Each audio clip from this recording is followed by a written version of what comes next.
नमस्कार सभी को। मेरे चैनल में आप सभी का हार्दिक स्वागत है। आज मैं उपस्थित हूँ धर्मवीर भारती द्वारा लिखित उपन्यास गुनाहों का देवता लेकर।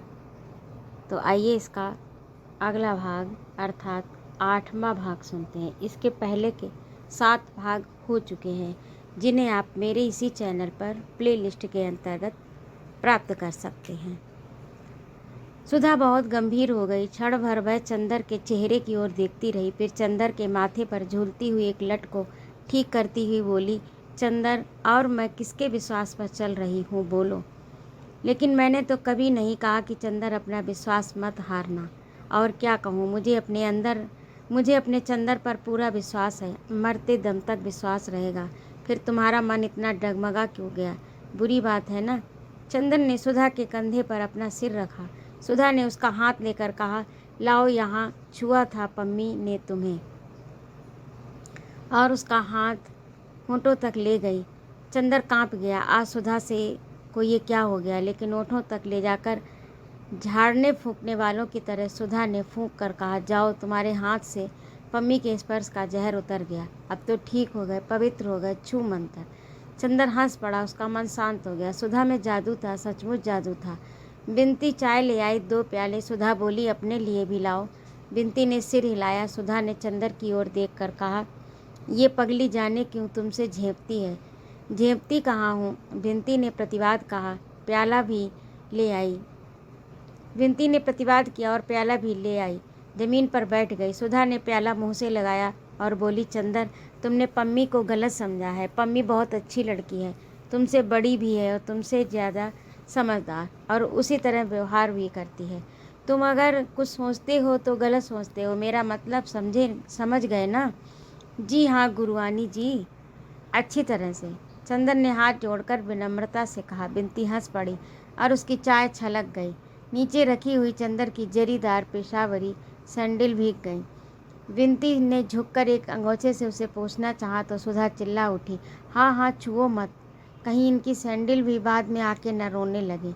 सुन बिनती, एक लड़की ने कल इन्हें छू लिया तो आप आज उदास थे। अभी तुम सैंडल छुओ तो कहीं जाके कोतवाली में रपट न कर दें। चंदर हंस पड़ा और उसका मन घुलकर ऐसे निखर गया जैसे शरद का नीलाभ आकाश।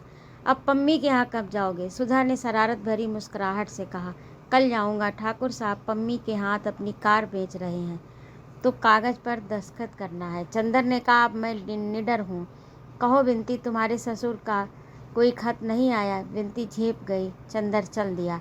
थोड़ी दूर जाकर फिर मुड़ा और बोला, अच्छा सुधा, आज तक जो काम हो वो बता दो, फिर 1 महीने तक मुझसे कोई मतलब नहीं। हम थीसिस पूरी लिखेंगे, समझी? समझे। हाथ पटक कर सुधा बोली। सचमुच 1.5 महीने तक चंदर को होश नहीं रहा कि कहाँ क्या हो रहा है। बिसरिया रोज़ सुधा और बिनती को पढ़ाने आता रहा। सुधा और बिनती दोनों ही का इम्तहान खत्म हो गया। पम्मी 2 बार सुधा और चंदर से मिलने आई, लेकिन चंदर एक बार भी उसके यहाँ नहीं गया। मिश्रा का एक खत बरेली से आया, लेकिन चंदर ने उसका भी जवाब नहीं दिया। डॉक्टर साहब ने अपनी पुस्तक के 2 अध्याय लिख डाले, लेकिन उसने एक दिन भी बहस नहीं की। बिनती उसे बराबर चाय, दूध, नाश्ता, शरबत, खरबूजा देती रही, लेकिन चंदर ने एक बार भी उसके ससुर का नाम लेकर नहीं चढ़ाया। सुधा क्या करती है, कहाँ जाती है, चंदर से क्या कहती है, चंदर को कोई होश नहीं। बस उसका पेन, उसके कागज़, स्टडी रूम की मेज़ और चंदर है कि आखिर थीसिस पूरी करके ही माना। 7 मई को जब उसने थीसिस का आखिरी पन्ना लिखकर पूरा किया और संतोष की सांस ली, तो देखा कि शाम के 5 बजे हैं। सायबान में अभी पर्दा पड़ा है, लेकिन धूप उतार पर है और लू बंद हो गई। उसकी कुर्सी के पीछे चटाई बिछाए हुए सुधा बैठी है। ह्यूगो का आज पढ़ा हुआ उपन्यास बगल में खुला है, औंधा पड़ा है, और आप चंदर की एक मोटी सी इकोनॉमिक्स की किताब खोले उस पर कलम से कुछ गोदा गोदी कर रही हैं।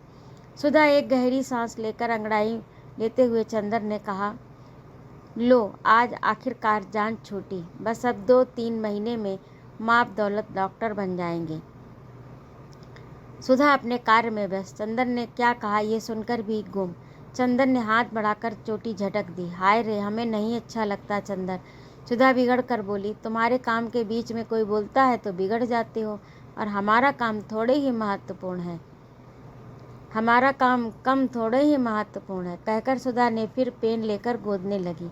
आखिर कौन सा उपनिषद लिख रही हैं आप, जरा देखे तो। चंदन ने किताब खींच ली। टॉजिक की इकोनॉमिक्स की किताब में एक पूरे पन्ने पर सुधा ने एक बिल्ली बनाई, और अगर निगाह जरा चूक जाए तो आप नहीं कह सकते थे ये 84 लाख योनियों में से किस योनि का जीव है। लेकिन चूंकि सुधा कह रही है कि ये बिल्ली, इसलिए मानना होगा कि ये बिल्ली ही है। चंदन ने सुधा की बाँह पकड़कर कहा, उठ आलसी कहीं की, चल उठ, ये पोथा, चल उठा ये पोथा, चल के पापा के पैर छुआएं। सुधा चुपचाप उठी, आज्ञाकारी लड़की की तरह मोटी फाइलें उठा ली, दरवाजे तक पहुंचकर रुक गई। चंदर के कंधे पर फाइलें टिकाकर बोली, ए चंदर, तो सच्ची अब तुम डॉक्टर बन जाओगे, और क्या। आहा, कहकर सुधा उछली, फाइल हाथ से खिसकी, सभी पन्ने जमीन पर। चंदर झल्ला गया। उसने गुस्से में लाल होकर एक घूंसा सुधा की को मार दिया। अरे राम रे, सुधा ने पीठ सीधी हुई करते हुए कहा, बड़े परोपकारी हो डॉक्टर चंदन कपूर। हमें बिना थीसिस लिखे डिग्री दे दी, लेकिन बहुत जोर की। चंदर हंस पड़ा। दोनों पापा के पास गए। बेबी लिखकर ही उठे थे और शरबत पी रहे थे। चंदर ने कहा, पूरी हो गई। चंदर ने जाकर कहा, पूरी हो गई, और झुककर पैर छू लिए। उन्होंने चंदर को सीने से लगाकर कहा, बस बेटा, अब तुम्हारी तपस्या पूरी हो गई। अब जुलाई से यूनिवर्सिटी में ज़रूर जाओगे तुम। सुधा ने पोथा कोच पर रख दिया, अपने पैर बढ़ाकर खड़ी हो गई। ये क्या, पापा ने पूछा। हम पैर नहीं छुएंगे क्या, सुधा ने गंभीरता से कहा। चल पगली, बहुत बदतमीज होती जा रही है, पापा ने कृत्रिम गुस्से से कहा। चंदर बहुत सिर चढ़ी हो गई है, जरा दबाकर रखा करो, तुमसे छोटी है कि नहीं। अच्छा पापा, अब आज मिठाई मिलनी चाहिए, सुधा बोली। चंदर ने थीसिस खत्म की। ज़रूर ज़रूर बेटी। डॉक्टर शुक्ला ने जेब से 10 का नोट निकाल कर दे दिया। जाओ मिठाई मंगवा कर खाओ तुम लोग। सुधा हाथ में नोट लिए उछलती हुई स्टडी रूम में आई। पीछे पीछे चंदर। सुधा रुक गई, अपने मन में हिसाब लगाते हुए बोली, 10 रुपये पौंड ऊन, 1 पौंड में 8 लच्छी, 6 लच्छी में 1 साल, बाकी 2 लच्छी में 1 स्वेटर, बस एक बिनती का स्वेटर, एक हमारा शॉल। चंदर का माथा ठनका। अब मिठाई की उम्मीद नहीं, फिर भी कोशिश करनी चाहिए। सुधा, अभी से साल का क्या करोगी, अभी तो बहुत गर्मी है। चंदर बोला, अभी तो बहुत गर्मी है। चंदर बोला।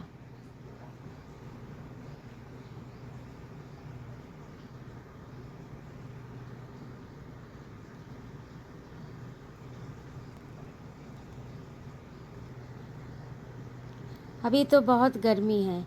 चंदर बोला, जाड़े में तुम्हारा ब्याह होगा, तो आखिर हम लोग नई नई चीज़ का इंतज़ाम करें ना। अब डॉक्टर हुए, अब डॉक्टरनी आएंगी, सुधा बोली।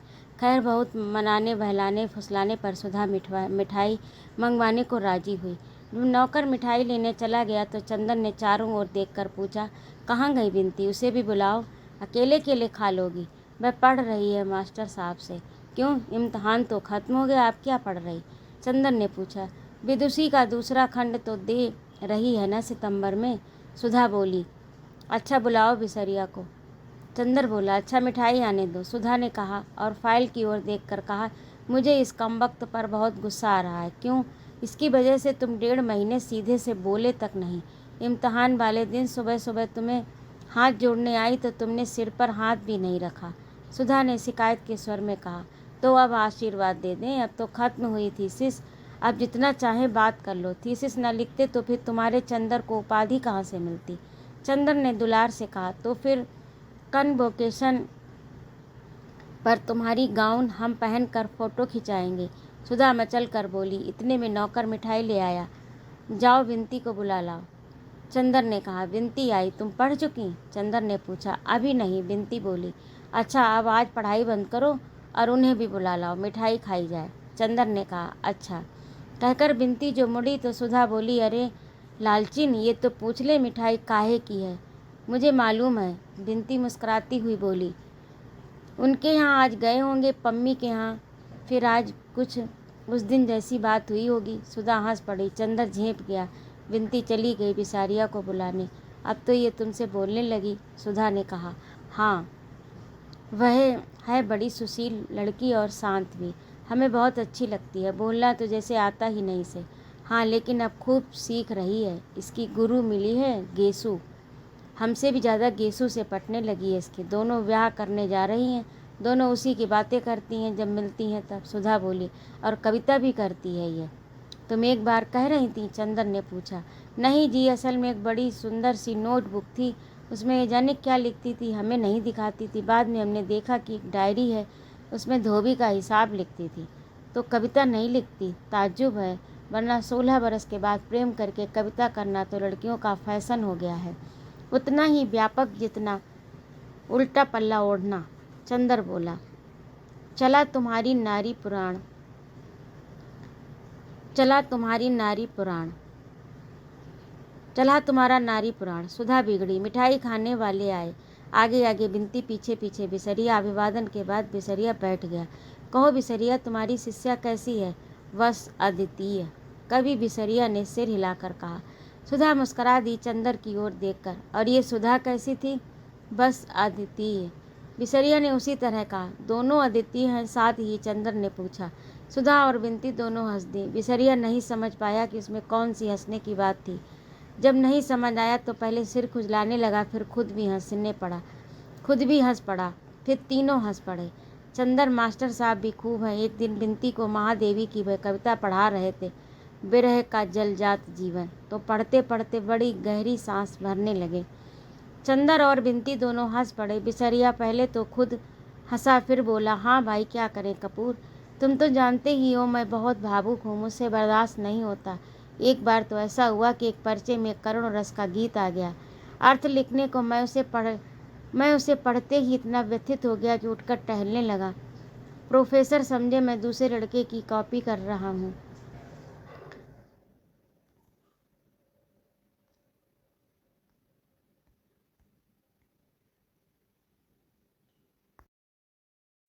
प्रोफेसर समझे कि मैं दूसरे लड़के की कॉपी कर रहा हूँ।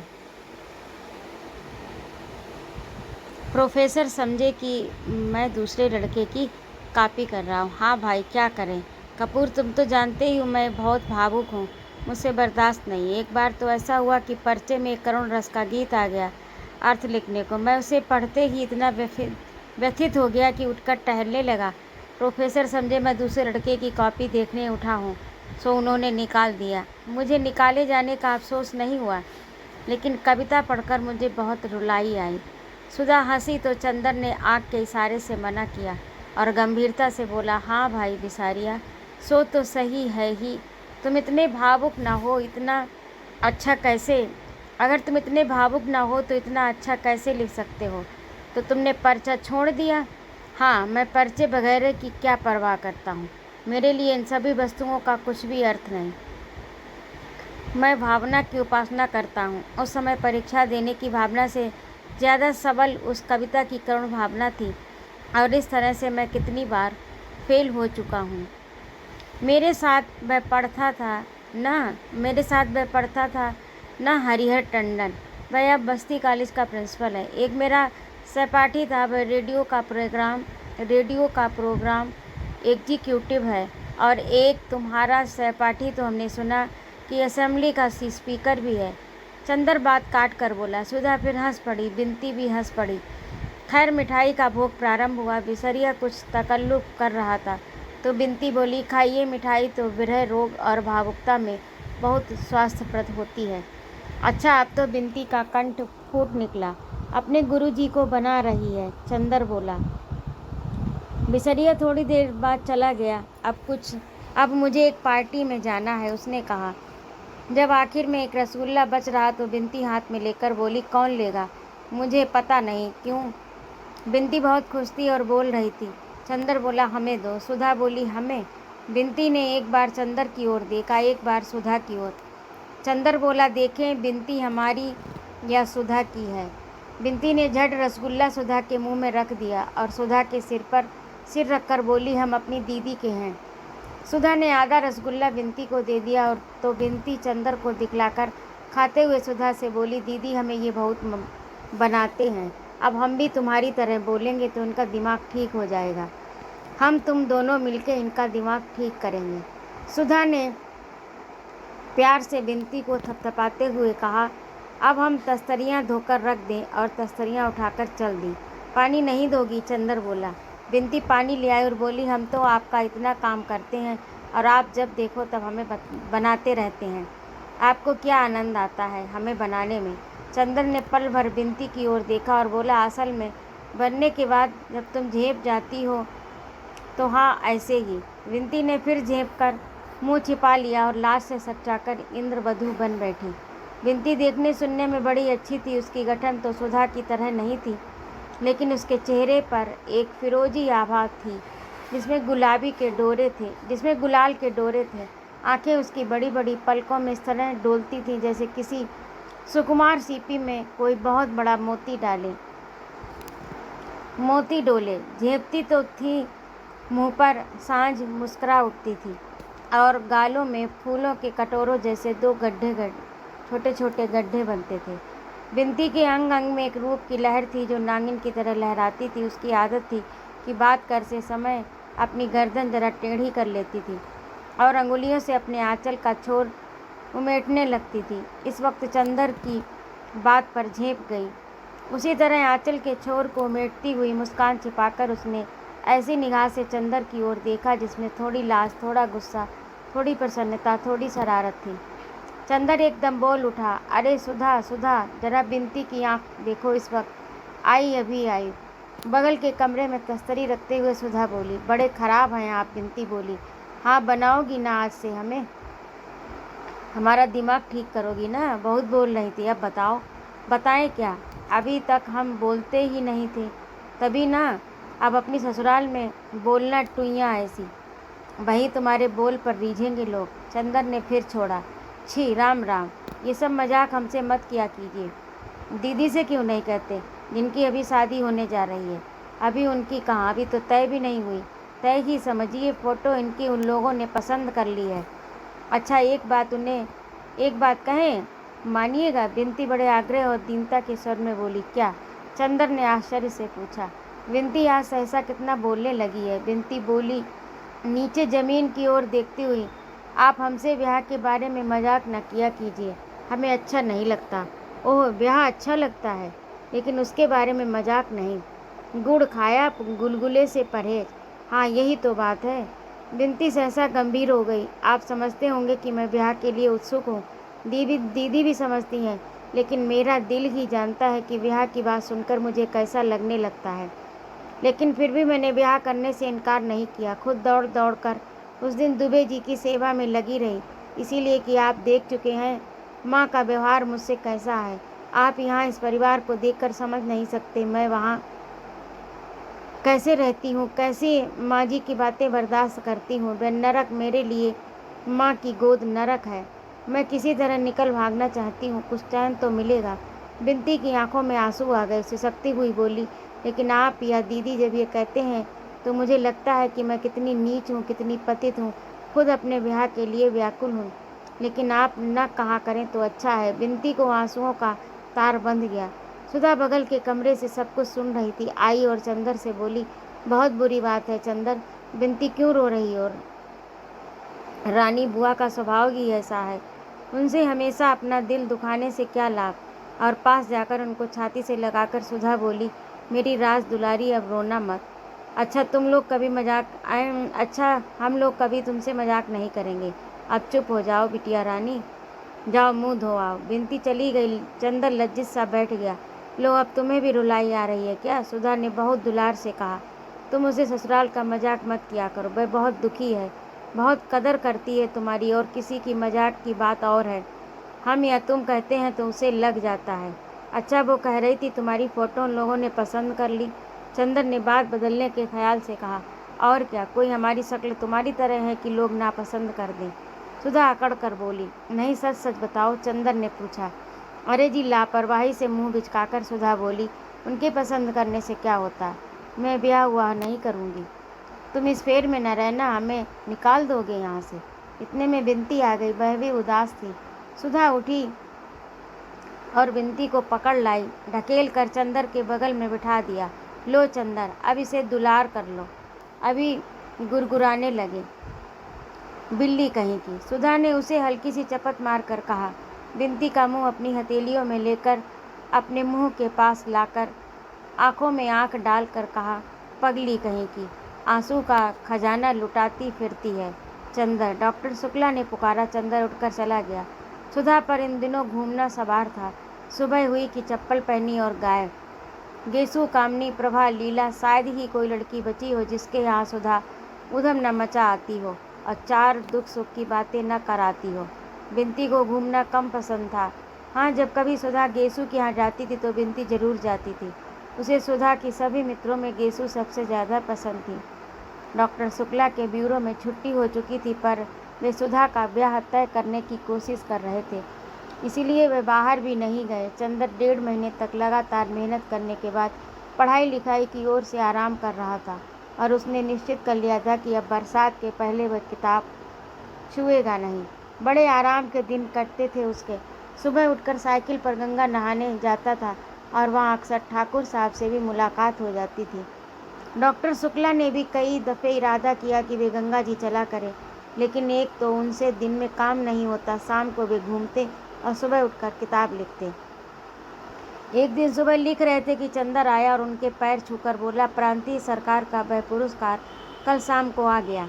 कौन सा? वह जो उत्तर प्रांत में माता और शिशुओं की मृत्यु संख्या दर पर मैंने निबंध लिखा था, उसी पर। तो क्या पदक आ गया? डॉक्टर शुक्ला ने कहा। जी। अपनी जेब में से एक मखमली डिब्बा निकाल कर चंदर ने दिया। पदक बहुत सुंदर था, जगमगाता हुआ स्वर्ण पदक जिसमें प्रांतीय राजमुद्रा अंकित थी। ईश्वर तुम्हें बहुत यशस्वी करे जीवन में। डॉक्टर शुक्ला ने पदक उसकी कमीज में अपने हाथों से लगा दिया। जाओ अंदर सुधा को दिखाओ। चंदर जाने लगा तो डॉक्टर साहब ने बुलाया। अच्छा, आप सुधा की शादी का इंतज़ाम करना है। हमसे तो कुछ होने से रहा, तुम्ही को सब करना होगा। और सुनो, जेठ दशहरा को लड़के का भाई और माँ देखने आ रहे हैं और बहन भी आएगी गांव से। अच्छा। चंदर बैठ गया कुर्सी पर और बोला, कहाँ है लड़का? क्या करता है? लड़का शाहजहाँपुर में है, घर के जमींदार हैं ये लोग। लड़का एमए है, अच्छे विचारों का है। उसने लिखा है कि सिर्फ 10 आदमी बारात में आएंगे, एक दिन रुकेंगे, संस्कार के बाद चले जाएंगे। सिवा लड़की के गहने कपड़े और लड़के के गहने कपड़ों के अलावा कुछ भी स्वीकार नहीं करेंगे। अच्छा, ब्राह्मणों में तो ऐसा कुल नहीं मिलेगा। तभी तो सुधा की किस्मत है, वरना तुम बिंती के ससुर को तो देख ही चुके हो। अच्छा, जाओ सुधा से मिल आओ। वह सुधा के कमरे में आ गया। सुधा थी ही नहीं। वह आंगन में आया, देखा महाराजिन खाना बना रही हैं। बिंती बरामदे में बुरादे की अंगीठी पर पकौड़ियाँ बना रही हैं। आइए, बिंती बोली। दीदी तो गई हैं गेसु को बुलाने, आज गेसु की दावत है। पीढ़े पर बैठिएगा, लीजिए। एक पीढ़ा चंदर की ओर बिंती ने खिसका दिया। चंदर बैठ गया। बिंती ने उसके हाथ में मखमली डिब्बा देखा तो पूछा, ये क्या लाए? कुछ दीदी के लिए है क्या? ये तो अंगूठी इसमें मालूम होती है। अंगूठी? वह क्या दाल में मिला के खाएगी? जंगली कहीं की, उसे क्या तमीज़ है अंगूठी पहनने की? हमारी दीदी के लिए ऐसी बातें की तो अच्छा नहीं होगा। उसे बिंती ने उसी तरह गर्दन टेढ़ी कर आँख डुलाते हुए धमकाया। उन्हें नहीं अंगूठी पहननी आएगी तो क्या आपको आएगी? जब ब्याह में 16 श्रृंगार करेंगी। अच्छा, दीदी कैसी लगेंगी घूंघट काढ़ के? अभी तक तो सिर खोले चकई की तरह घूमती फिरती हैं। तुमने तो डाल ली आदत ससुराल में रहने की। चंदर ने बिंती से कहा। अरे हमारा क्या? एक गहरी सांस लेते हुए बिंती ने कहा, हम तो उसी के लिए बने थे, लेकिन सुधा दीदी को ब्याह शादी में न फंसना पड़ता तो अच्छा था। दीदी इन सब के लिए नहीं बनी। आप मामा जी से कहते क्यों नहीं? चंदन ने कुछ जवाब नहीं दिया, चुपचाप बैठा हुआ सोचता रहा। बिंती भी कढ़ाई में से पकौड़ियाँ निकाल कर थाली में रखने लगी। थोड़ी देर बाद जब वह घी में पकौड़ियाँ डाल चुकी, तब भी वह वैसे ही गुमसुम बैठा सोच रहा था। क्या सोच रहे हैं आप? नहीं बताइएगा, फिर हम दीदी से कह देंगे कि बैठे बैठे सोच रहे थे। बिंती बोली। क्या तुम्हारी दीदी का डर पड़ा है? चंदर ने कहा। अपने दिल से पूछिए, हमसे नहीं बन सकते आप। बिंती ने मुस्कुराकर कहा और उसके गालों में फूलों के कटोरे खिल गए। अच्छा, इस डिब्बे में क्या है? कुछ प्राइवेट? नहीं जी, प्राइवेट क्या होगा, और वह भी तुमसे? सोने का मेडल मिला है मुझे एक लेख पर। और चंदर ने डिब्बा खोल कर दिखला दिया। आह, ये तो बहुत अच्छा है, हमें दे दीजिए। बिंती बोली। क्या करेगी तू? चंदर ने हंसकर कहा। अपने आने वाले जीजा जी के लिए कान के बुंदे बनवा लेंगे। बिंती बोली, अरे हाँ, आपको एक चीज़ दिखाएंगे। क्या? ये नहीं बताते, देखिएगा तो उछल पड़िएगा। तो दिखाओ ना, अभी तो दीदी आ रही होंगी, दीदी के सामने नहीं दिखाएंगे। सुधा से छिपाकर हम कुछ नहीं कर सकते, ये तुम जानती हो। चंदर बोला, छिपाने की बात थोड़ी ही है, देखकर तब उन्हें बता दीजिएगा। वैसे वे खुद ही सुधा दीदी से क्या छिपाते हैं। लो, सुधा दीदी तो आ गईं। चंदन ने पीछे मुड़कर देखा। सुधा के हाथ में एक लंबा सा सरकंडा था, उसे डंडे की तरह फहराती हुई चली आ रही थी। चंदर हंस पड़ा। खिल गए दीदी को देखते ही। बिंती बोली और एक गरम पकौड़ी चंदर के ऊपर फेंक दी। अरे बड़ी शैतान हो गई हो तुम इधर, पाजी कहेंगी। चंदर बोला। सुधा चप्पल उतार कर अंदर आई, झूमती इटलाती चली आ रही थी। कहो सेठ स्वार्थी मल, उसने चंदर को देखते ही कहा। सुबह हुई और पकौड़ी की महक लग गई तुम्हें। पीढ़ा खींचकर उसके बगल में बैठ गई। सरकंडा चंदर के हाथ पर रखते हुए बोली, लो ये गन्ना घर में बो देना और गडेरी खाना। अच्छा, और हाथ बढ़ाकर वह डिबिया उठा ली। बोली, इसमें क्या है, खोलें या ना खोलें? अच्छा, खत तक तो हमारे बिना पूछे खोल लेती हो, इसे पूछ के खोलोगी?